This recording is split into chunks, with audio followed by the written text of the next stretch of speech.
You're watching WorldView Today with the latest international news. Geopolitical tensions are escalating worldwide.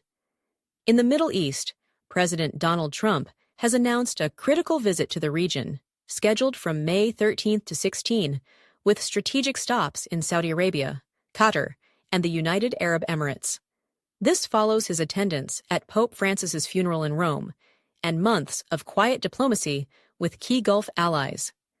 The trip aims to strengthen U.S. alliances amid rising regional instability, particularly as nuclear talks with Iran stall and Israel pushes for a tougher U.S. stance. Satellite imagery has revealed Iran is secretly building a massive catamaran warship at a Revolutionary Guard naval base in Bandar Abbas. This vessel, potentially an upgraded Shahid Soleimani class, boasts advanced weaponry and possibly drone or submarine support, signaling Iran's ambition to dominate the Persian Gulf. This development, ahead of the next round of U.S.-Iran nuclear talks, has heightened tensions, especially as Israel reportedly plans strikes on Iranian facilities. In Europe, Russia is fortifying its military presence. In Abkhazia, a Russian naval base serves as a steel shield, protecting the region from potential Georgian aggression, according to Abkhaz ambassador Aksar Kvisinia.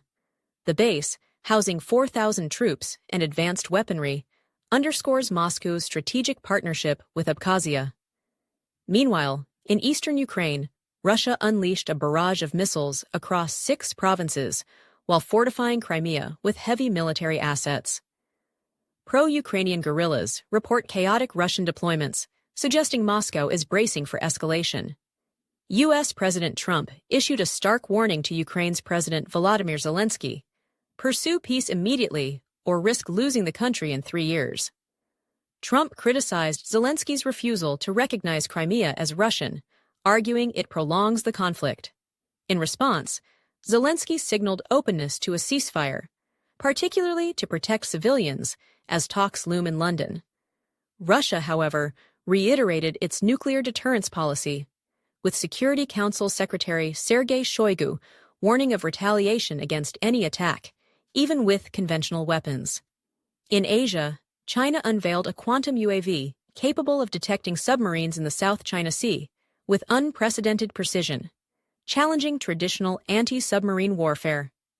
South Korea, leveraging U.S. bases, launched a cutting-edge surveillance satellite to monitor North Korea, part of a plan to deploy 5 satellites by year-end. Taiwan tested its domestically developed Sky Sword, the Sunhu air defense system, aiming to counter China's growing military threat. On the economic front, Trump threatened to reimpose reciprocal tariffs within weeks, risking a global trade war. Markets are reeling, with the S&P 500 losing over $7 trillion since February. In India, the government suspended the Indus Water Treaty with Pakistan and imposed sanctions following a deadly terrorist attack, further straining relations over Kashmir.